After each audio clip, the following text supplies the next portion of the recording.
This is Optimal Relationships Daily, episode 344. Why I Don't Want My Children to Be the Best, Part 1, by JT with thewildwong.com. Hi, and thanks for coming by. I'm Joss Marie, and I'm your personal narrator here on the show where I cover all things relationships.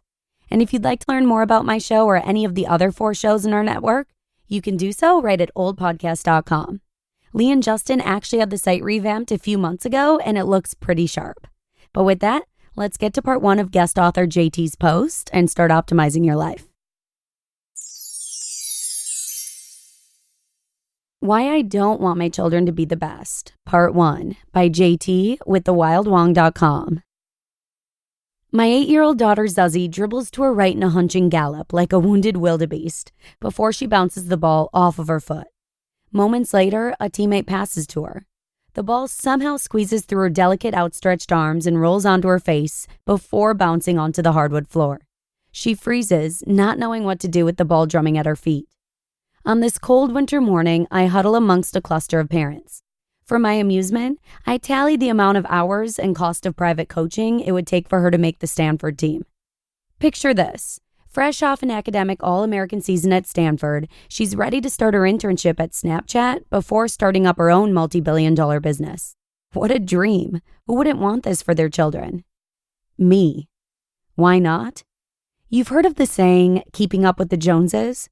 But did you know that what fuels your drive to keep up with these Joneses is something called the relative income hypothesis? The relative income hypothesis states that your spending and happiness is based on your ranking relative to others. The Harvard economist who developed the theory, Dr. James Dusenberry, says, quote, "Strong tendencies exist in our society for people to emulate their neighbors and to strive toward a higher standard of living," end quote. In other words, we'd really rather have status than wealth. For example, we would rather make $50,000 if those around us make $25,000 than $100,000 if others around us make $200,000. The relative income hypothesis manifests in the car you drive, the house you live in, the bags you carry, and your children. Turns out that you're not just keeping up with the Joneses, but Jones Jr. as well. We see this in the dizzying number of activities in which we enroll our children to make sure they're not missing out. We feel it when they don't bring home a trophy while our friends did. Loss of ambition or lost ambition? Is it wrong to want our children to succeed? Not at all. I have very high hopes for and expectations of my 3 children. The issue is not ambition, but the owner of that ambition. When we expect our children to keep up with or exceed our neighbors' children, it often ends in disappointment because these expectations many times are rooted in our ego and insecurity, which are hard to satisfy. If our children never take ownership of their ambition, they shift their desire for success from one that is self-motivated to one that is parent-pleasing or a feeling of what they're supposed to do. They are so focused on achieving for you that they don't ask themselves important questions like if this is the life they envision. It's no wonder why so many kids who have much can feel empty. In The Price of Privilege, Madeline Levine writes that, quote, "In spite of parental concern and economic advantage, many of my adolescent patients suffer from readily apparent emotional disorders, addictions, anxiety disorders, depression, eating disorders, and assorted self-destructive behaviors," end quote. We want the best for our children, but the way we go about it might not produce the best outcome. As you can see, this top-down motivation isn't sustainable or desirable. Instead, I believe in fostering a strong internal motivation. 6 tips to help develop strong internal motivation. Number 1, bottoms-up approach. Figure out who they are and their talents. Dr. Mary Reckmeyer, author of the book Strengths-Based Parenting, Developing Your Children's Innate Talents, says, quote, "Innate talents, those behaviors, thoughts, and feelings that come naturally to you, don't change much over time," end quote.